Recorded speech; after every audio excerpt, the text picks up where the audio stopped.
আসসালামু আলাইকুম রহমতুল্লাহি ওয়া বারাকাতুহু। সম্মানিত ভিউয়ার্স, ভাই বোন বন্ধুরা, আপনারা জেনে খুশি হবেন যে আমার ডাক্তারি জীবনের 20 বছরের অভিজ্ঞতায় আমি স্ট্রোক ও প্যারালাইসিসের রোগীদের ক্ষেত্রে যেরূপ দ্রুত সফলতা পেয়েছি, অন্যান্য জটিল কঠিন রোগীদের ক্ষেত্রে যদিও জায়গায় বসেও রেজাল্ট পাই, তবু এত দ্রুত সফলতা অন্যান্য রোগীদের ক্ষেত্রে পাই নাই। এমনকি প্যারালাইসিসের রোগী যে বিছানায় পড়ে রয়েছে, নিজে নিজে উঠতে পারে না, নড়তে পারে না, হাত পা চলে না, হাত পা নাড়াইতে পারে না, এমন রোগীও 24 ঘন্টার ভিতরেই নিজে নিজে হেঁটে বেড়াইছে, আলহামদুলিল্লাহ। বাকি বিস্তারিত সাক্ষাৎকার বা তথ্য বাকি ভিডিওর বাকি অংশের ভিতরে পাবেন ইনশাআল্লাহ। ধৈর্য ধরে ভিডিওটা দেখতে থাকুন। আপনার নামটা বলুন।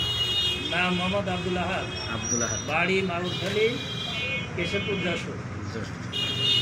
তা আপনার এই যে মা, এনার কি হয়েছিল শুরুতে? তো স্ট্রোক করছিল। স্ট্রোক করছিল। স্ট্রোক করার পরে কি দেখি অবস্থা হলো, বিস্তারিত একটু বলেন। স্ট্রোক করার পরে তারপরে আমরা তো ওই আপনার সাথে যোগাযোগ করি।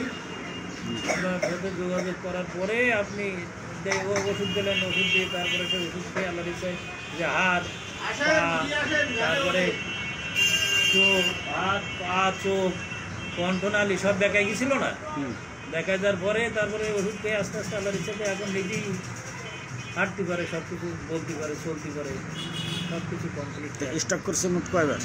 2বার স্ট্রোক করেছে, 2বার। আর এর আগে পিত্তে পাথরও পড়ছিল নাকি? হ্যাঁ, পিত্তের পাথর ছিল। মনে কথা সব কিছুই আলহামদুলিল্লাহ। আলহামদুলিল্লাহ ওই ওষুধের দ্বারাই আল্লাহ মুক্তি দিয়েছে। আর এই দারোগা হলো কি হয়? দারোগা হলো বাগ্নি জামাই। বাগ্নি জামাই।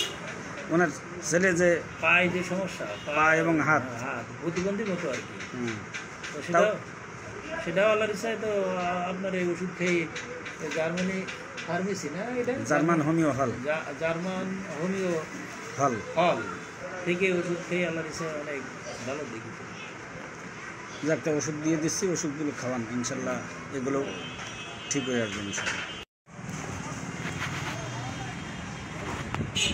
এদিক টাকান ওদিক টাকান না। আপনার শুরুতে একবার পিত্তে পাথর হইল না? পিত্তে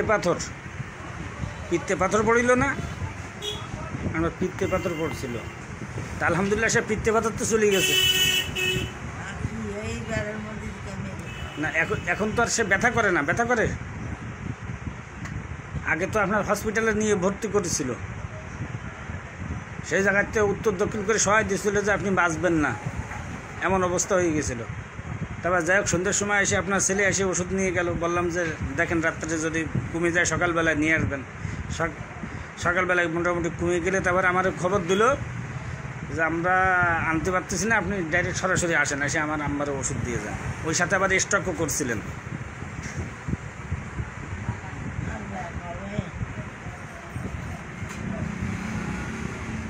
তাহলে আপনার সমস্যা ছিল, একটা হলো পিত্তে পাথর, 2 নম্বর হলো প্রথমবার স্ট্রোক করলেন, 3 নম্বর দ্বিতীয় বছর যে আবার আর একবার স্ট্রোক করলেন,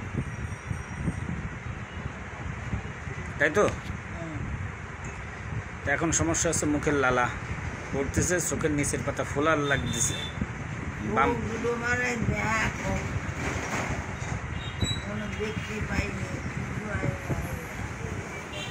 তা ঠিক আছে, আমি ওষুধ দিচ্ছি আপনাকে। হ্যাঁ,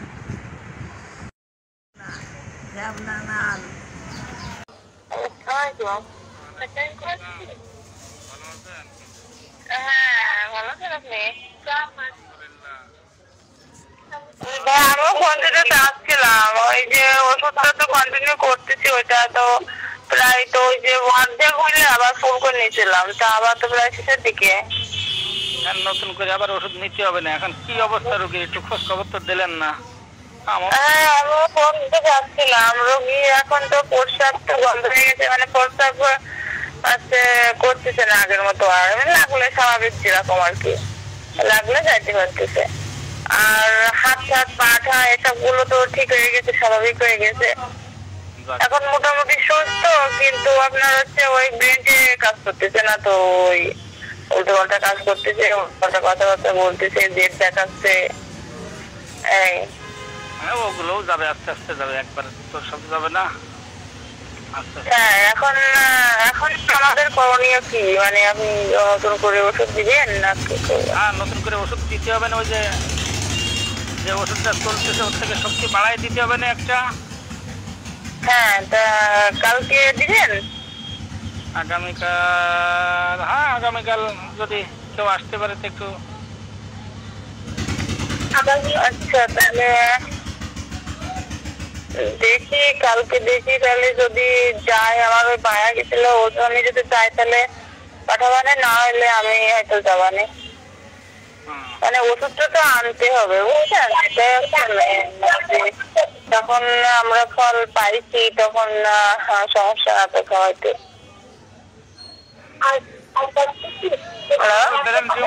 ইনশাল্লাহ কাজ হবে, কিছু নাই,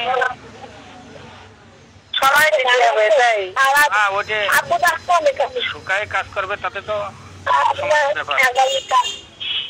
এখন মেন পয়েন্টে যেতে হবে, বুঝছেন? মেন পয়েন্টে যেতে হবে যে ওইটার জন্যই ওষুধ দিতে হবে। মানে ঠিক আছে, আগামীকাল এসে নেন, আসার আগে একটু কল দিয়ে আসবেন। আচ্ছা, ঠিক আছে, ভালো থাকে না। আর মুখের ব্যাকা, যেটা বাঁকা হয়ে গেছিল, তা ওটার কি অবস্থা? মুখ বাঁকাটাও ঠিক হয়ে গেছে, মুখ বাঁকাটাও এখন আর নেই। আলহামদুলিল্লাহ, আলহামদুলিল্লাহ। হ্যাঁ, যাই হোক, আপনার ওষুধে আসলে তো কাজ হয়েছে। এখন মনে করেন যে এখন মেন পয়েন্টে আসতে হবে, ওইটার জন্যই আর কি মেন সমস্যাটা। হ্যাঁ, ও মেন পয়েন্টে যাওয়া যাবে, সমস্যা নাই, ওটাও কাজ হবে আশা করা যায় ইনশাআল্লাহ। হ্যাঁ, তাহলে কালকে আসবো। আপনি তাহলে ওই সেইভাবে ওইটা মনে করেন যে ওষুধ ওইটা, আর ওই যে ব্রেনটা, এখন ওই ব্রেনটা কাজ করতেছে না, মানে উল্টো পাল্টা বকতেছে, ওইটা আর কি। আর আগের যে সমস্যাগুলো ছিল, মানে মনে করেন যে আপনার প্রস্রাব, মানে মুখ বাঁকা, হাত পা অবশ্যই যাচ্ছিল, এসবগুলো এখন মোটামুটি ভালো। আলহামদুলিল্লাহ, ঠিক হয়ে যাবে না, সমস্যা নাই, টেনশন করতে হবে না। হ্যাঁ, তাহলে রাখি। তো থাকেন। হ্যাঁ, ভালো থাকেন। আসসালামু আলাইকুম। ওয়ালাইকুম।